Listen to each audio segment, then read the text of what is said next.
Kita membaca dari Lukas 23.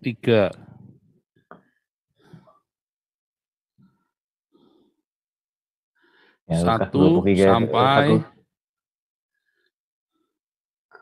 43. 1 sampai 43 ya. Ya. Oke. Mari kita membaca firman Tuhan yang diambil dari Lukas 23, mulai ayat yang pertama sampai 43. Lalu bangkitlah seluruh sidang itu, dan Yesus dibawa menghadap Pilatus.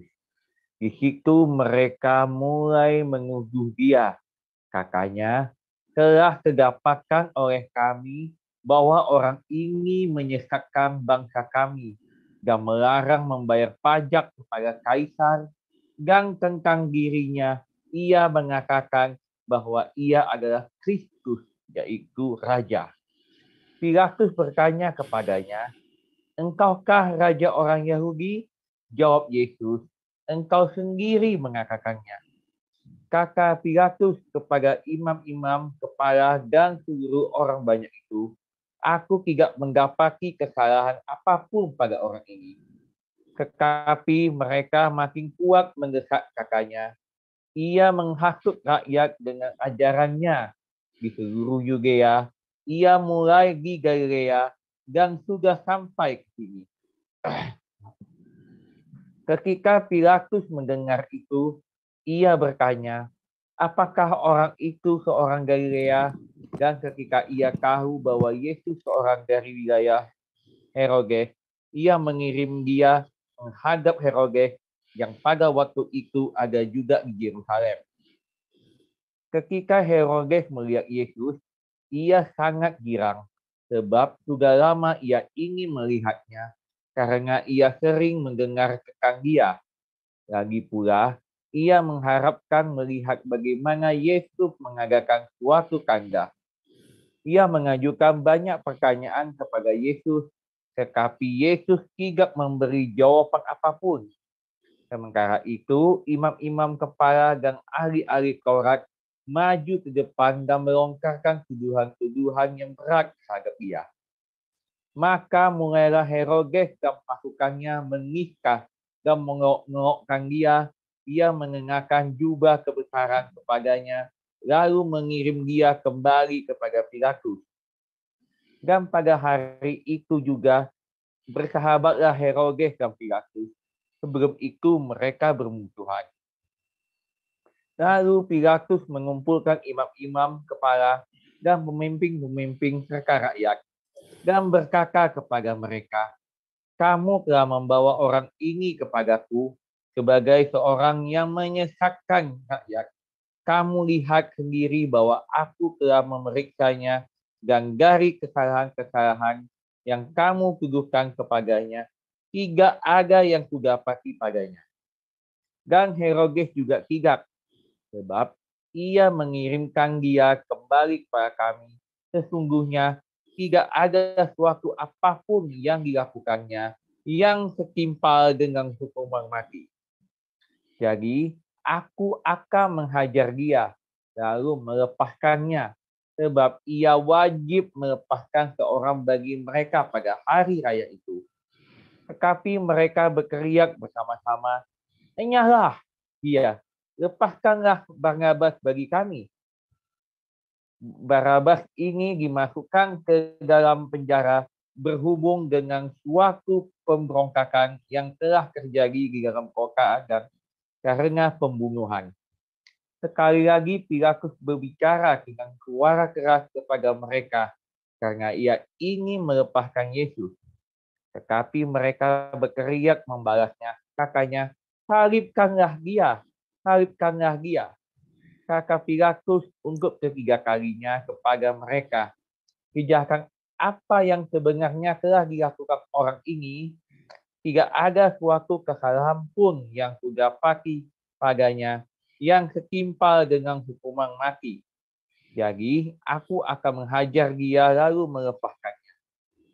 Tetapi dengan berteriak, mereka mendesak dan menuntut supaya ia disalibkan dan akhirnya mereka menang dengan teriak mereka. Lalu Pilatus memutuskan supaya tuntutan mereka dikabulkan. Dan ia melepaskan orang yang dimasukkan ke dalam penjara karena pemberontakan dan pembunuhan itu sesuai dengan tuntutan mereka. Tetapi Yesus diserahkannya kepada mereka untuk diperlakukan semau-maunya. Ketika mereka membawa Yesus, mereka menahan seorang yang bernama Simon dari Kirene yang baru datang dari luar kota. Lalu diletakkannya salib itu di atas bahunya, supaya dipikulnya sambil mengikuti Yesus. Sejumlah besar orang mengikuti dia.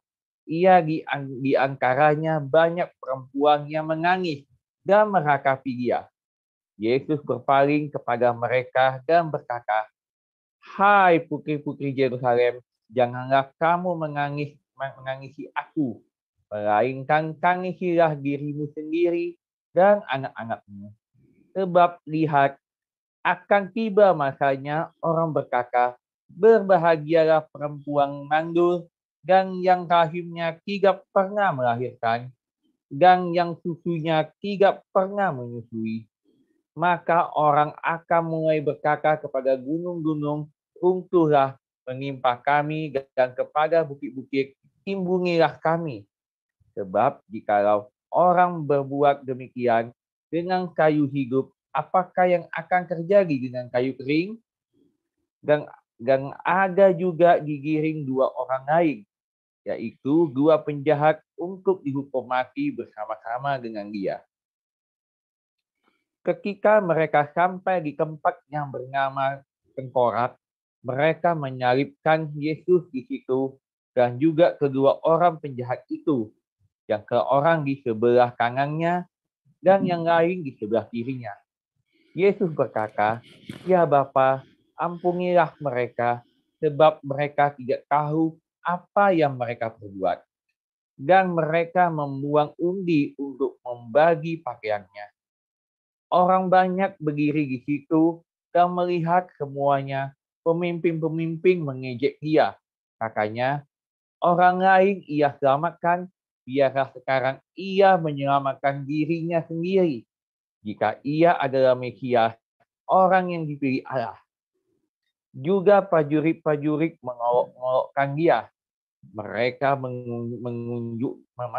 menunjukkan anggur asam kepadanya dan berkata, "Jika engkau adalah raja orang Yahudi, selamatkanlah dirimu." Ada juga tulisan di atas kepalanya, "Inilah raja orang Yahudi." Seorang dari penjahat yang digantung itu menghujat dia. Katanya, "Bukankah engkau adalah Kristus? Selamatkanlah dirimu dari dan kami." Tetapi yang seorang menegur dia. Katanya, "Tidakkah engkau takut juga tidak kepada Allah, sedang engkau menerima hukuman yang sama? Kita memang selayaknya dihukum, sebab kita menerima balasan yang setimpal dengan perbuatan kita. Tetapi orang ini tidak berbuat sesuatu yang salah." Lalu ia berkata, "Yesus, ingatlah akan aku apabila engkau datang sebagai raja." Kata Yesus kepadanya, "Aku berkata kepadamu, sesungguhnya hari ini juga engkau akan ada bersama-sama dengan aku di dalam Firdaus." Demikian pembacaan firman Tuhan. Iya, satu lagi Matius 27 ayat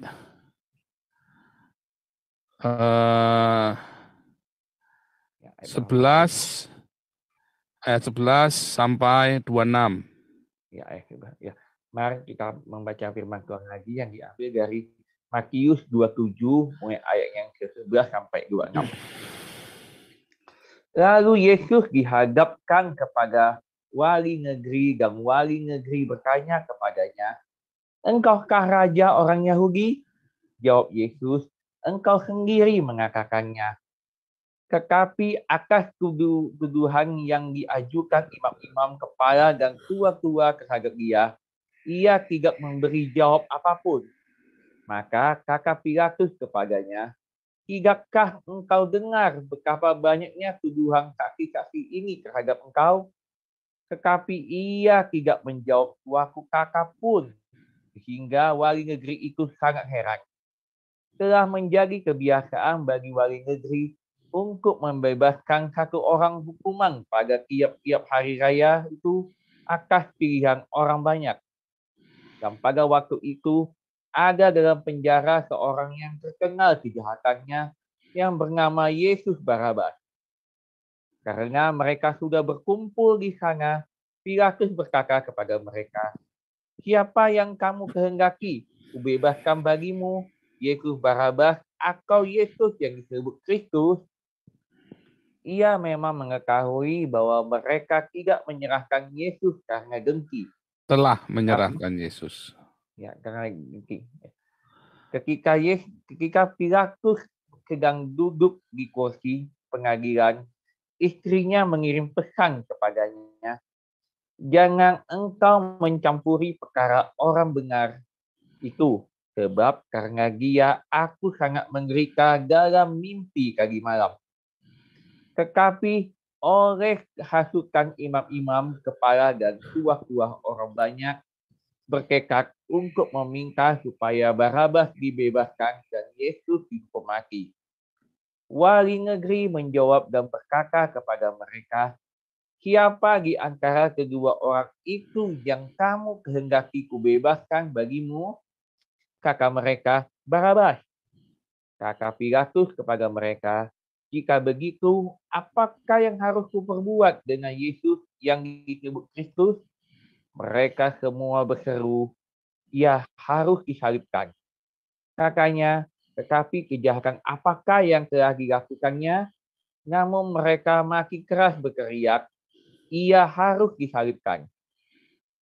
Ketika Pilatus melihat bahwa segala usaha akan sia-sia, malah sudah mulai timbul kekacauan, ia mengambil air dan membasuh tangannya di hadapan orang banyak dan berkata, "Aku tidak bersalah terhadap darah orang ini.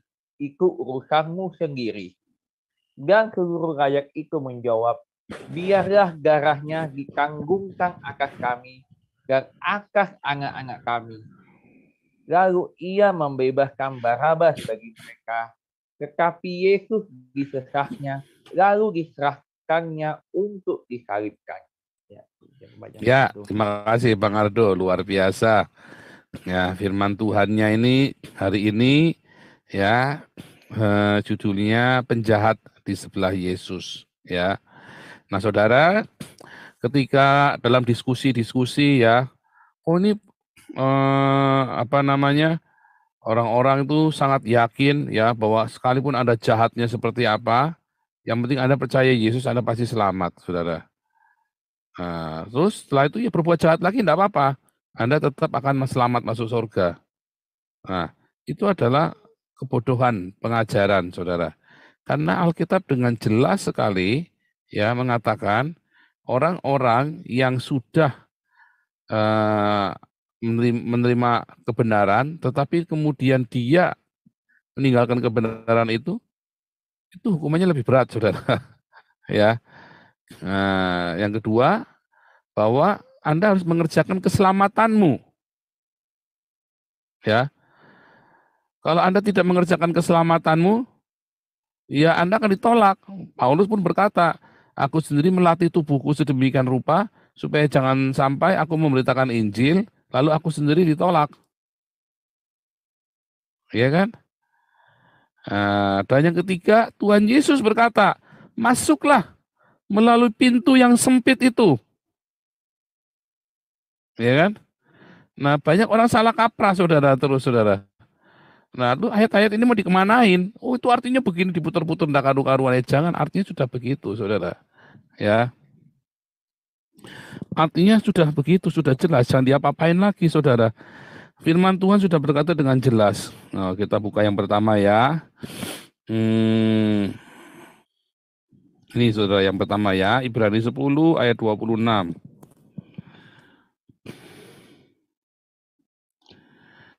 Sebab jika kita sengaja berbuat dosa setelah memperoleh pengetahuan tentang kebenaran, maka tidak ada lagi korban untuk menghapus dosa itu. Tetapi yang ada ialah kematian yang mengerikan akan penghakiman dan api yang dahsyat yang akan menghanguskan semua orang durhaka.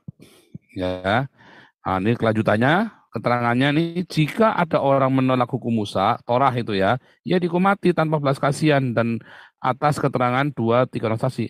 Betapa lebih beratnya hukuman yang harus dijatuhkan atas dia yang menginjak-injak anak Allah, yang menganggap najis darah perjanjian, yang menguduskannya, dan yang menghina roh kasih karunia. Nah, ini adalah cerita tentang para itu ya, murid Hani Kristian, Irina Handono, Moko Ginta itu udah di ini ya, udah di alam maut itu ya, di Hades, dan itu pasti masuk neraka kalau sudah di Hades, saudara.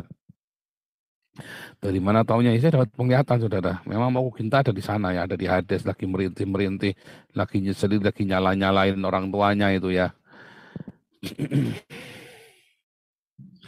Gitu ya, saudara. Jadi nggak ada cerita sekali selamat tetap selamat. Enak aja, salah itu ya. Orang itu bisa meninggalkan. Ya, seperti Hani Kristian. Kenapa? Karena dia tidak aletheia, saudara. Dari awal imannya nggak benar. Moko Ginta, Irena Handono. Nggak benar. Anda harus punya iman yang benar dulu, saudara. Balik lagi, penjahat di sebelah Yesus itu bagaimana? Nanti dulu, ya. Belum, saudara, nanti satu-satu. Saya tunjukkan faktanya dulu ya. Saya tunjukkan faktanya dulu. Kemudian itu yang pertama. Yang kedua, saudara.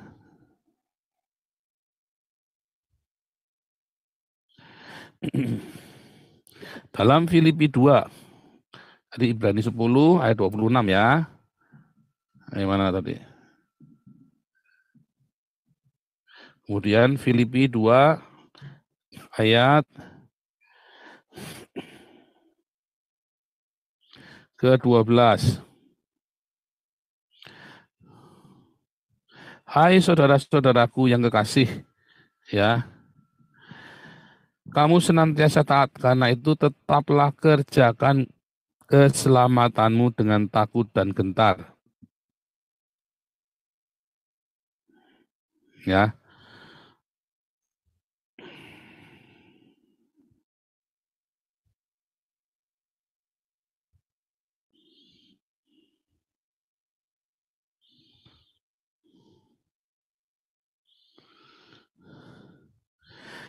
Nah, ini kaitannya ada di 1 Korintus 9 ayat 27 ya.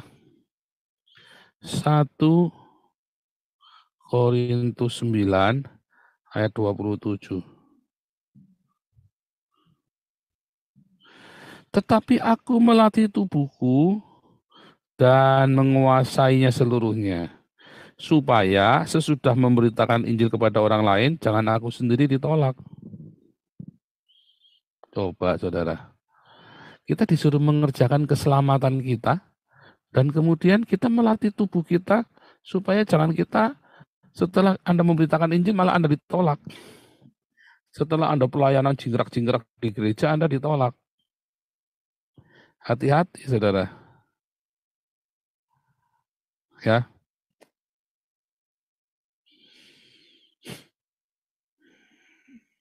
Oke. Itu yang kedua, ya. Yang ketiga, saudara. Tuhan Yesus sendiri yang berkata, masuklah ke pintu yang sempit itu.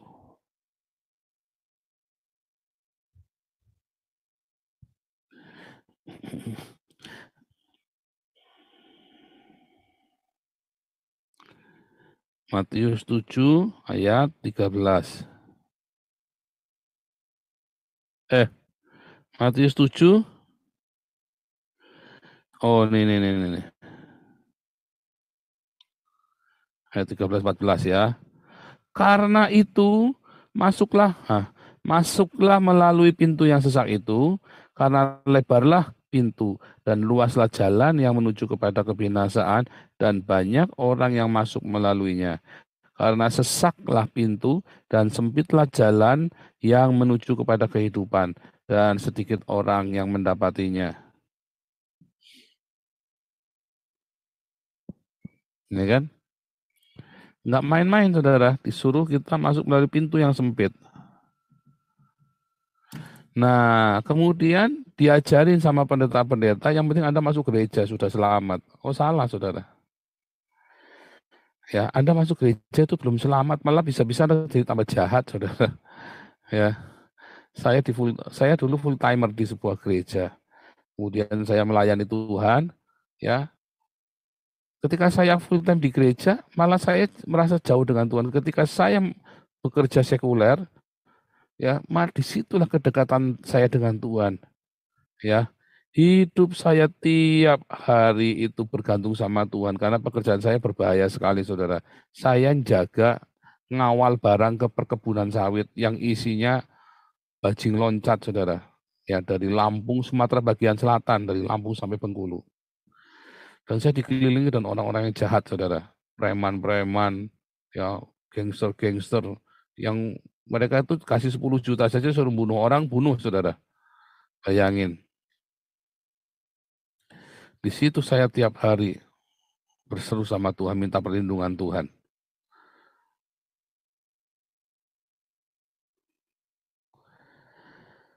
Belum tentu Anda di gereja terus jadi baik, saudara. Saya enggak terus menghalang-halangi Anda ke gereja, enggak. Ya, di gereja terus orang pakainya rok mini sambil angkat tangan gitu ya. Wah, sambil ini bajunya keangkat semua, tetenya kelihatan semua, saudara. Seksi-seksi, mulus-mulus.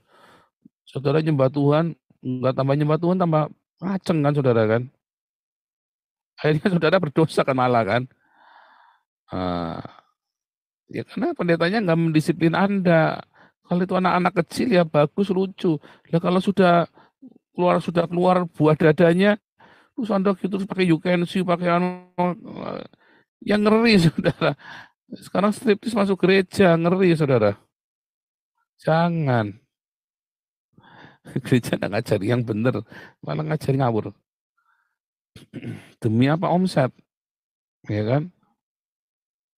Anda tetap harus, ya, yang Paulus katakan kalau mau ke gereja bertudung kepalanya, bukan berjilbab ya, berkerudung itu seperti istrinya Gus Dur itu loh, berkerudung, bukan seperti istrinya Jokowi, bukan, seperti istrinya Gus Dur yang berkerudung, bukan seperti istrinya Jokowi, itu namanya berjilbab itu, ya.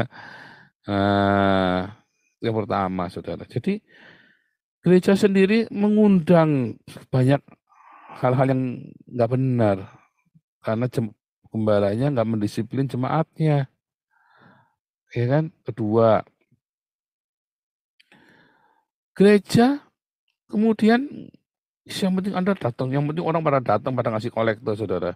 Terus saudara dimotivasi ya untuk memberi kepada gereja supaya Anda diberkati oleh Tuhan. Jadi untuk diberkati itu Anda harus memberi kepada gereja, saudara. Salah juga, saudara. Nggak begitu. Itu jalannya paling gampang, sama saja Anda kalau mau menang perkara, yaitu sama si Alvin Lim itu kan. Kalau mau menang perkara bayar, saudara. Nah, apa bedanya?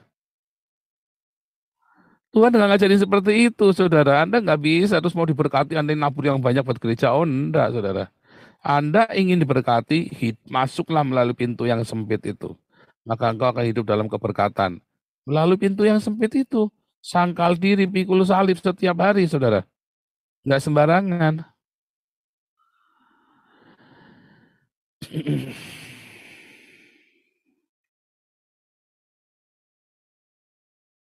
Nggak sembarangan ya. Nah, sangkal diri, pikul salib. Pikul aku yang kupasang, kata Tuhan Yesus. Lah Anda baru kesenggol dikit udah tersinggung.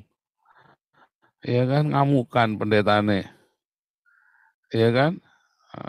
Dulu ya Andi Simon ngelaporin ke polisi siapa itu Patrick Smith. Jijik jadinya ya. Tapi akhirnya nggak jadi dilaporkan ya. Iya, nggak usah, saudara. biarin saja. Coba kayak grupnya kita difitnah sama kapal oleng sama ceker babi. Kita kan cuma buat bercandaan aja, malah mereka yang kejang-kejang kan buat bercandaan di sini kan. Gitu saudara. Jadi jangan berpikir Anda sudah masuk surga loh dengan Anda terus KTP-nya Kristen, rajin ke gereja, rajin perpuluhan.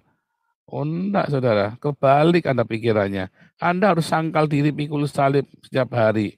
Itu pertanda bahwa Anda sudah lahir baru saudara. Karena kelahiran baru itu akan membuahkan buah pertobatan. Ya, buah pertobatan. Ini penting saudara. Buah pertobatan.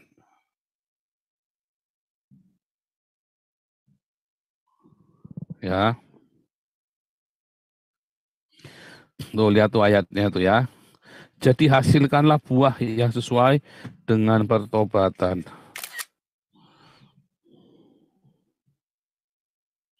Ayatnya sama ya tuh ya, Matius 3 ayat 8, Lukas 3 ayat 8.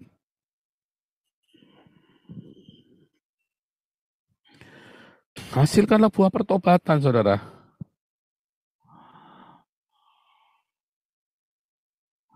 Jadi pertobatan itu pasti akan berbuah. Kalau pertobatanmu itu tidak berbuah pertobatan, kamu belum bertobat.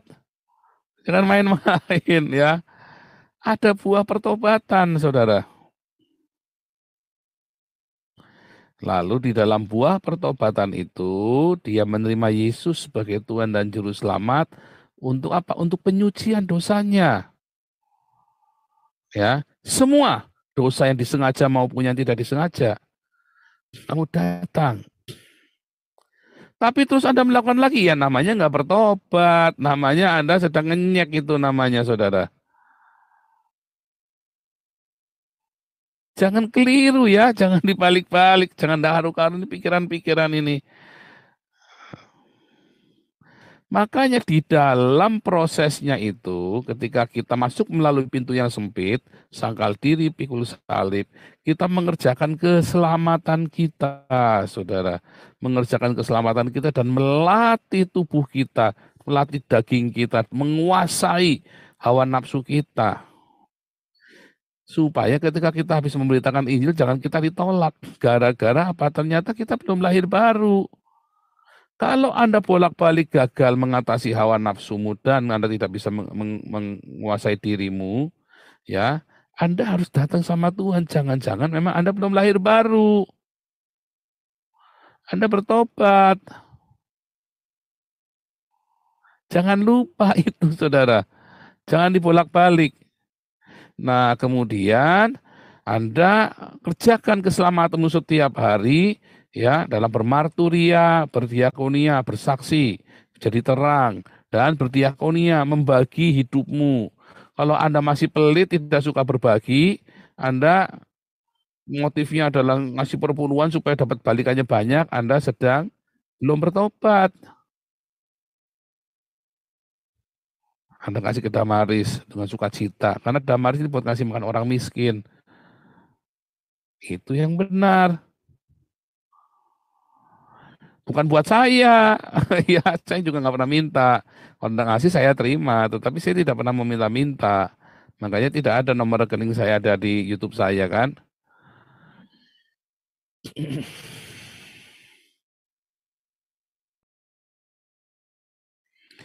Dan kalau Anda memang ternyata belum lahir baru, cepetan bertobat benar-benar. Dan bertanya, Tuhan, apa yang salah Tuhan? Ini kenapa aku tidak bisa menguasai dagingku ini? Jadi Anda harus bisa membedakannya, saudara. Anda tidak bisa main-main. Nah, pendeta-pendeta lalu ngajarinya, sing penting masuk gereja, yang penting Anda tiap minggu pergi ke gereja, bayar perpuluhan, kamu selamat. Salah. Itulah sebabnya dulu Martin Luther ngamuk, saudara. Karena gereja sempat begitu. Yang penting kamu ngasih uang ke gereja, terus kamu ngasih uang, beli surat indulgensi, surat pengampunan dosa. Kan kurang ajar, saudara. Nggak bisa, saudara. Nah itu maunya kan orang kan begitu kan, setting. Dan gereja sekarang begitu. Yang penting Anda pergi ke gereja, kasih duitnya. Kalau Anda tidak bertobat, mau Anda ngasih duit sebanyak apapun, tidak bisa, saudara. Anda kudu bertobat. Jangan mau ditipu sama pendetamu. Kalau kamu tidak siap bertobat, cuma mau ngasih duitnya, ya kasih saja. Tapi jangan berharap Anda diberkati, jangan berharap Anda masuk surga. Jangan ngarep-ngarep. Anda jangan mau ditipu dan hidup dalam ilusi. Seakan-akan Anda sudah pasti masuk surga. Oh, enggak, saudara. Anda harus bertobat, benar-benar bertobat. Anda harus benar-benar bertobat. Anda harus benar-benar serahkan hawa nafsumu. Kuasai dirimu. Berbuah. Buah-buah pertobatan apa? Buah roh. Ya kan? Inilah buah roh. Buah roh. Kasih, sukacita, damai sejahtera. Kebaikan, kemurahan, kesabaran, kesetiaan, ya, dan penguasaan diri. Itu harus Anda punya. Kalau Anda tidak punya itu, jangan-jangan Anda belum punya buah, belum bertobat. Jadi Anda sekarang bercermin dulu, aku punya kasih enggak? Aku masih pendendam, aku punya sukacita enggak? Oh, tiap hari hidupnya mengeluh terus, ngamuk-ngamuk terus. Aku punya damai sejahtera enggak? Apalagi Pak, di rumah Pak, tiap hari ada piring terbang. Anda punya kebaikan dan kemurahan hati, ya. Apakah di situ ada kesetiaan? Apakah di situ ada kesabaran?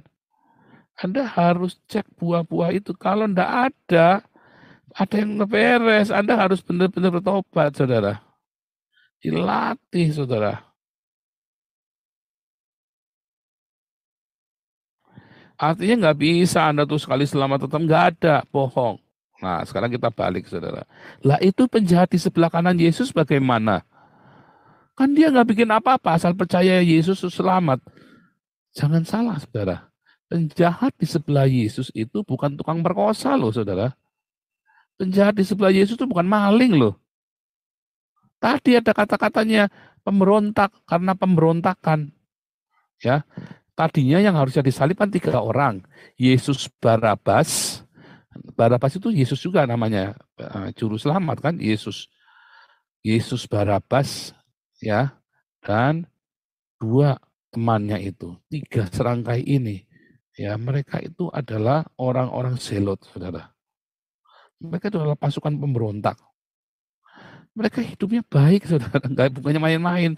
Oh, belum dibaptis. Sudah, saudara. Orang Yahudi, ketika mereka mau berangkat perang, mereka dibaptis dulu oleh para imam. Orang Yahudi kalau mau pergi perang itu dibaptis dulu dan mereka tidak boleh berhubungan dengan wanita. Ya, itu beneran. Artinya penjahat yang di sebelah Yesus itu orang-orang yang dikuduskan untuk jihad. Itu bukan orang sembarangan, makanya hukumannya adalah salib. Kalau mereka itu perampok, maka hukumannya adalah dipancung pakai pedang atau ditusuk dari kepala gini, sek gitu, saudara. Karena dia adalah musuh negara, enemy of state, ya, maka disalib. Penyaliban ini dilakukan untuk 3. Satu untuk ini ya, bajak laut. Ya, bajak laut itu, bajak laut yang ngelawan Roma itu ya, karena itu musuh negara, ngelawan tentara Roma, saudara. Ya, kedua adalah untuk para budak. Dan yang ketiga adalah untuk para pemberontak, saudara. Musuh-musuh perang, lawan perangnya mereka. Nah, perompak ini, bajak laut ini adalah termasuk musuh perang. Karena mereka ngelawan militer. Makanya disalib. Jadi hukuman salib ini enggak sembarang semua orang asal pemerkosa disalib. Enggak, saudara. Enggak. Ya, salib ini adalah untuk penjahat khusus. Enggak main-main. Nah, yang disalib dan penjahat itu disalib bersama dengan Yesus. Lalu, bentar,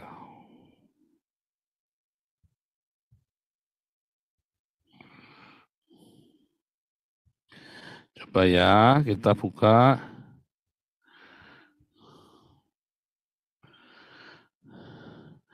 Dalam 1 Samuel atau 2 Samuel, 1 Samuel.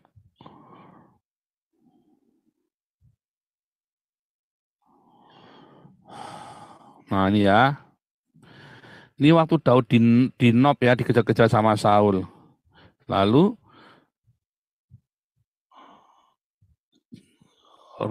ini ya, mulai dari ayat 1. Sampailah Daud ke Nob kepada Ahimelech, imam itu. Dengan gemetar, Ahimelech pergi menemui Daud dan berkata kepadanya, mengapa engkau seorang diri dan tidak ada orang bersama engkau? Jawab Daud kepada imam Ahimelech, Raja menugaskan sesuatu kepadaku, katanya kepadaku, siapapun juga tidak boleh mengetahui sesuatu yang kusuruh kepadamu dan yang kutugaskan kepadamu. Ya, enggak bohong ya, memang menugaskan Tuhan buat lari, saudara, kadang mau dibunuh kan soalnya kan, enggak bohong dia. Ya, sebab itu orang-orangku telah kusuruh pergi ke suatu tempat. Lihat ayat 3. Maka sekarang apa yang ada padamu? Berikanlah kepadaku 5 roti atau apapun yang ada. Lalu jawab imam itu kepada Daud, tidak ada roti biasa padaku, hanya roti kudus yang ada, asal saja orang-orangmu itu menjaga diri terhadap perempuan. Daud menjawab imam itu, katanya kepadanya, memang kami tidak diperbolehkan bergaul dengan perempuan, seperti sedia kala apabila aku maju berperang. Tubuh orang-orangku itu tahir sekalipun pada perjalanan biasa, apalagi pada hari ini masing-masing mereka tahir tubuhnya. Lalu imam itu memberikan kepadanya roti kudus itu karena tidak ada roti di sana kecuali roti sajian. Roti itu biasa diangkat orang dari depan Tuhan supaya pada hari roti itu diambil ditaruh lagi roti yang baru. Ya, jadi orang kalau perang itu tahir hidupnya, saudara, ditahirkan dulu dan bahkan dibaptis. Ya, jadi penjahat di sebelah Yesus itu dibaptis, saudara. Jangan bilang nggak dibaptis, ya, dengan baptisan model Yohanes, baptisan para imam. Jadi kalau ditanya orang itu harus dibaptis. Loh, itu penjahat sebelah Yesus sudah dibaptis sebelum mereka berangkat perang, mereka sudah dibaptis, saudara. Dan mereka setelah ketangkap itu kan udah di penjara. Bagaimana mau berhubungan dengan wanita di dalam penjara? Nggak akan berhubungan dengan wanita. Mereka tahir, saudara. Dan mereka adalah orang-orang yang baik. Hanya yang satu percaya kepada Yesus Mesias, yang satu tidak percaya, sama seperti orang Yahudi yang lain. Ada yang percaya dengan nubuatan, ada yang tidak. Ya, terus tadi dikatakan dalam Matius juga, maka imam-imam ini menghasut rakyat supaya Pilatus membebaskan Yesus Barabas. Namanya Yesus juga, Yesus Barabas sama Yesus yang disebut Kristus. Mana yang mau dibebasin? Yesus Barabas. Mengapa? Karena Yesus Kristus disuruh memimpin pemberontakan melawan Roma, nggak mau. Waktu Tuhan Yesus disuruh memimpin, ya, guru jadilah raja atas kami, mereka mau menjadikan Yesus sebagai raja, Yesus nggak mau. Mereka berharap dengan mujizat-mujizatnya Yesus, mungkin Yesus tiup apa biar orang Roma mati semua, saudara. Tapi bukan itu, Yesus ingin mendirikan kerajaan di dalam rohnya setiap orang, saudara. Bukan kerajaan duniawi, makanya Yesus berkata kerajaanku bukan berasal dari dunia ini. Dia ngomong sama Pilatus, ya. Makanya akhirnya para imam memutuskan salib Yesusnya karena Yesusnya tidak mau memimpin pemberontakan.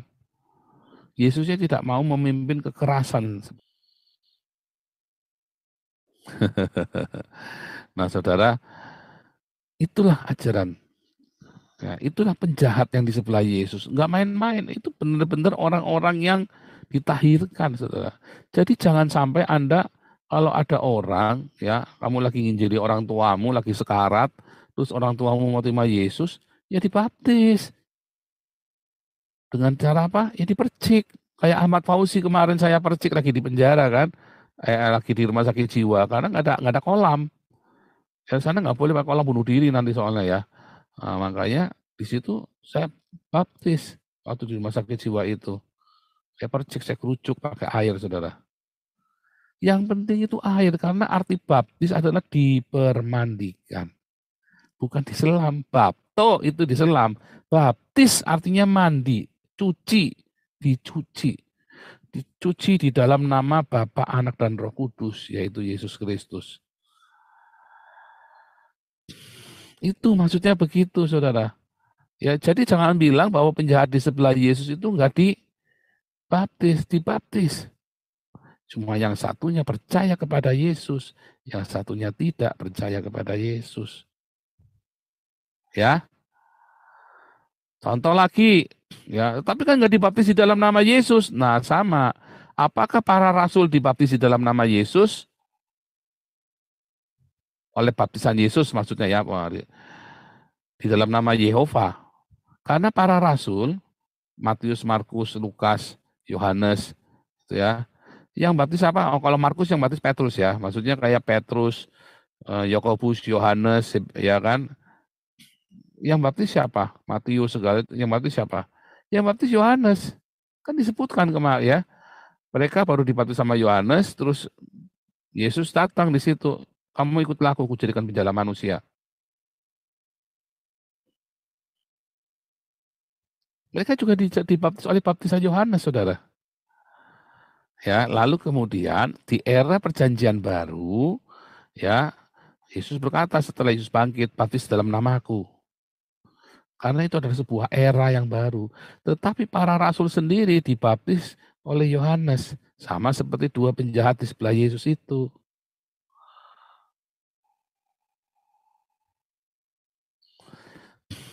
Ya, karena para rasul sendiri pun tidak dibaptis di dalam nama Yesus, yang baptis Yohanes, saudara. Ya, jadi harus dibaptis ya. Anda ya yang sudah yang orang-orang yang sudah tua. Oh, kemarin ada dibaptis dua ya. Ada dua orang yang dibaptis. Belum kesaksian ya. Ini Pak Siliwangi apa Bu Rianti, tolong minggu depan orangnya suruh kesaksian ya. Kenapa dia mau dibaptis? Ada dua lagi ya dari komunitas kita yang dibaptis ya. Nah, dibaptis itu.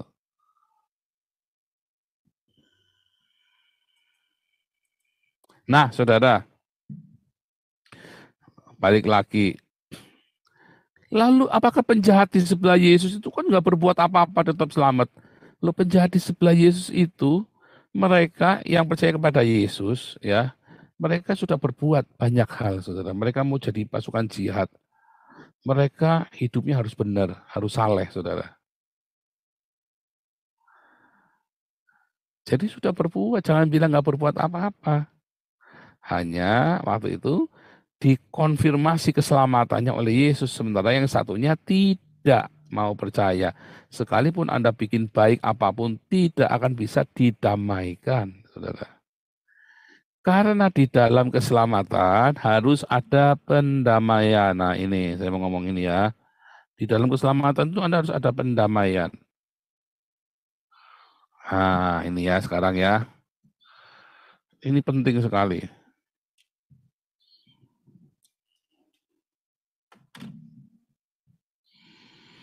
Mengapa harus percaya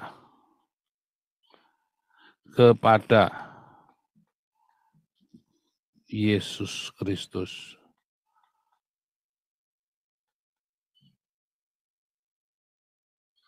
Nggak cukup baik, saudara. Nggak cukup cuma berbuat baik, nggak bisa.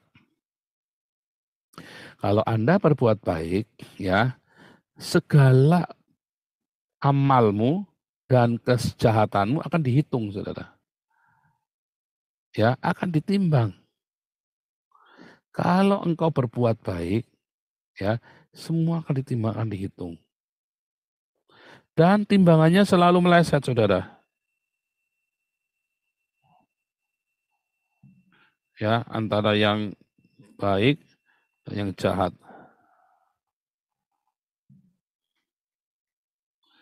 Pasti akan lebih banyak yang jahat. Makanya agama-agama dunia berkata manusia akan pergi ke neraka termasuk jelas. Kalau ditimbang baik sama jahat pasti lebih banyak jahatnya. Akan lebih banyak jahatnya. Lalu bagaimana dong? Pasti lebih banyak jahat perbuatan manusia ini. Siapapun, mau nabi sekalipun, saudara, akan lebih banyak jahatnya. Maka dari itu, Anda perlu penghapusan di sini oleh darah Yesus. Dihapus. Sehingga tersisa perbuatan baiknya saja. Lu nggak adil dong, Pak. Adil. Mengapa? Karena Yesus Kristus ini yang kemudian menjadi pembayaran dari kejahatannya itu. Adil, saudara. Lalu orang Islam kemarin ngasih pertanyaan itu ya. Nih, ya, kalau ada orang A, pembunuh.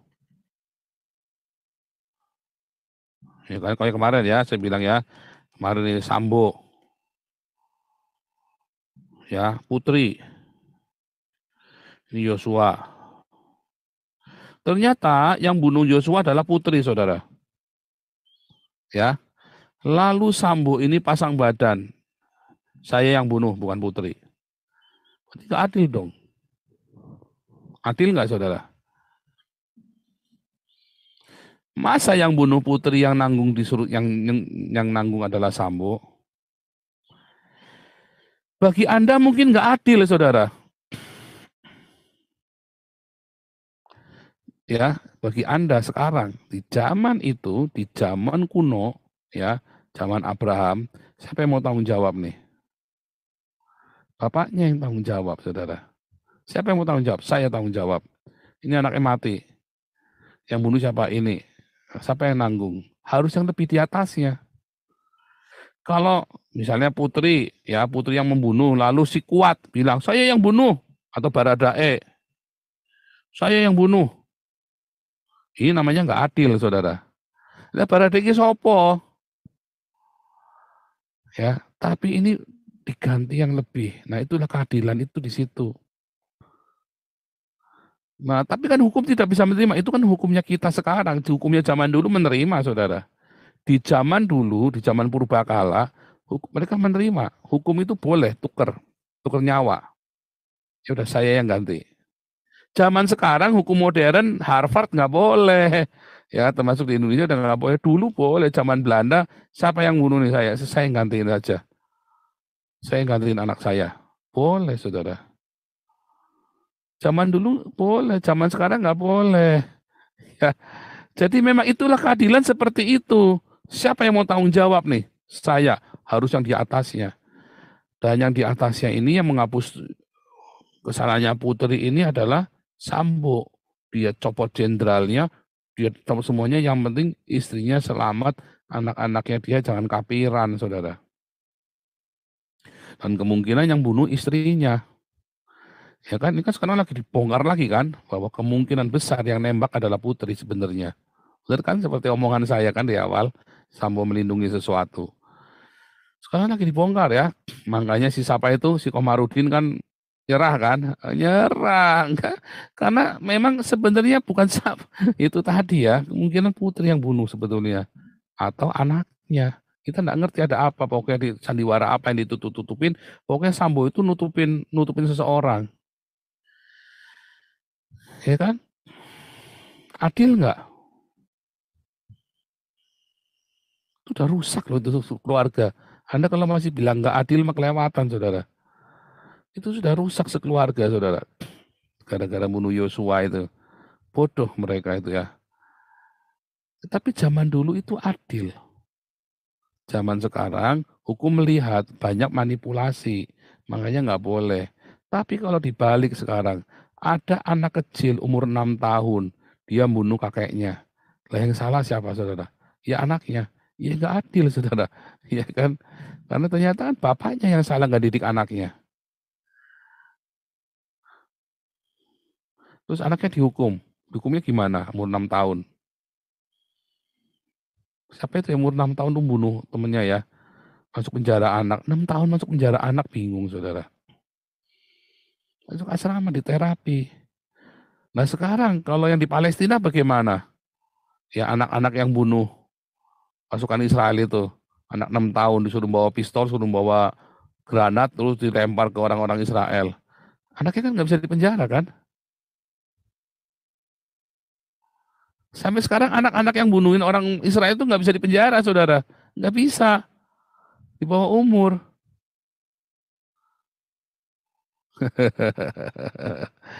Nah, itulah keadilan versi manusia yang sangat rapuh.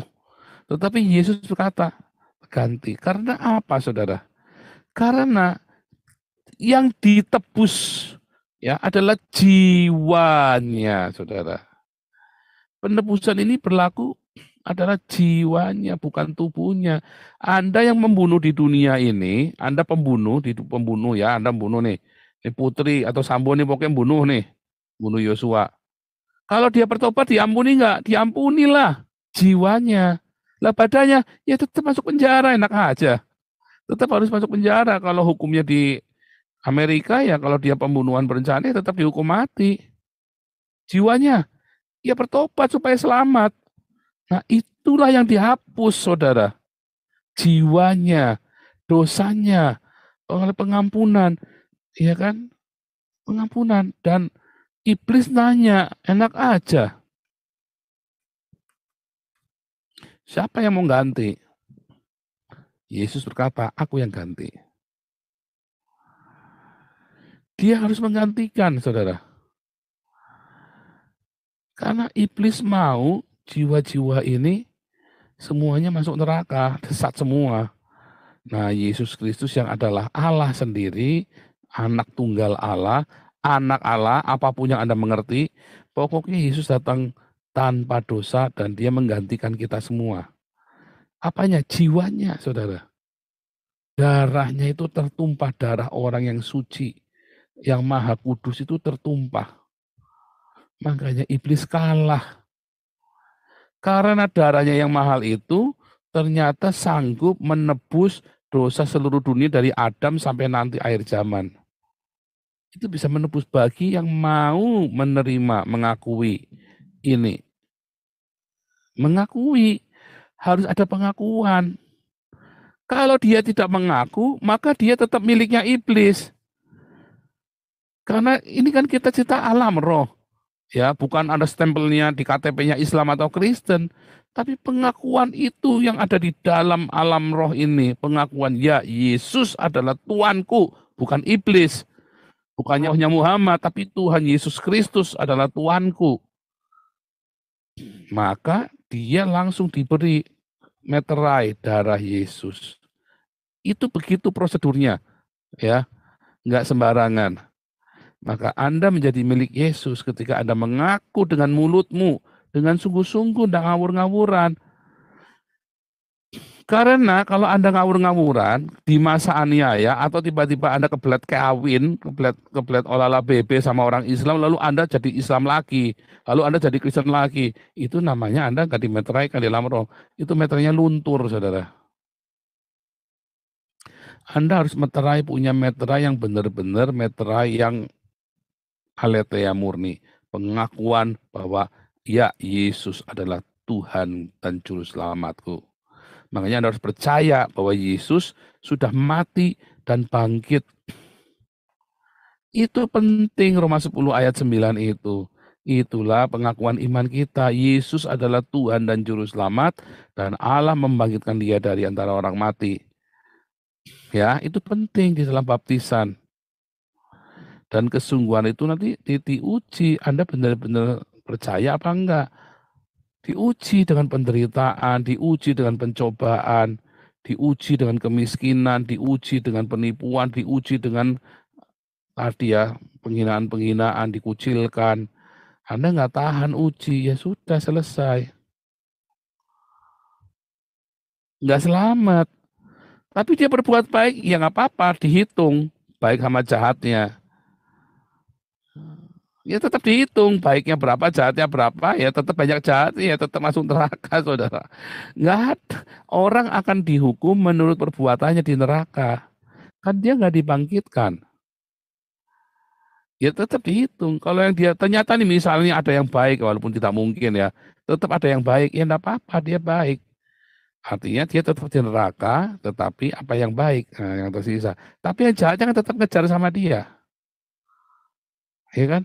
Yang jahatnya kan tetap ngejar, tetap dia ingat.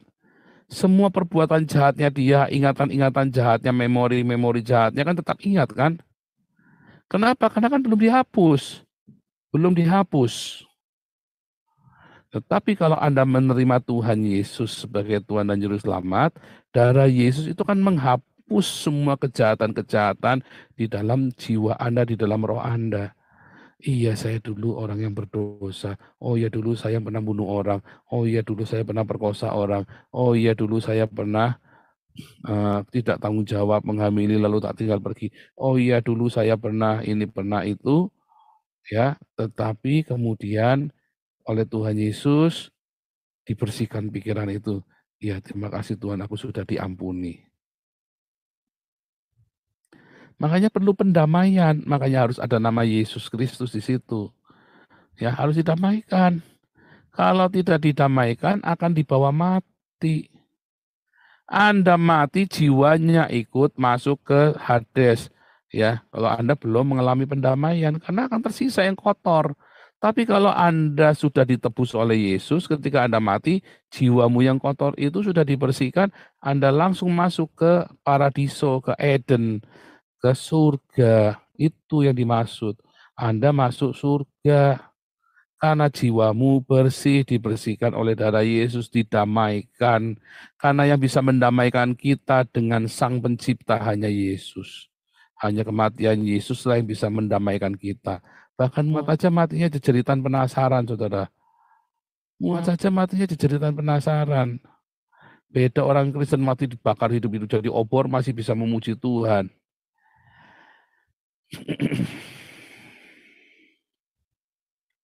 Begitu ya. Jadi Anda mengerti pentingnya penebusan oleh Yesus Kristus. Ya, dan bagaimana prosesnya. Anda didamaikan supaya Anda bisa berdamai dengan Sang Pencipta. Kalau kita bisa berdamai dengan Sang Pencipta, maka kita akan berdamai dengan diri sendiri. Lalu kita bisa berdamai dengan sesama kita, dengan musuh-musuh kita. Kalau Anda tidak bisa berdamai dengan diri sendiri, sulit untuk berdamai dengan musuh-musuhmu. Sehingga kamu tidak bisa mengasihi sesama manusia. Karena kamu saja tidak berdamai dengan diri sendiri, tidak mengasihi dirimu sendiri. Begitu ya.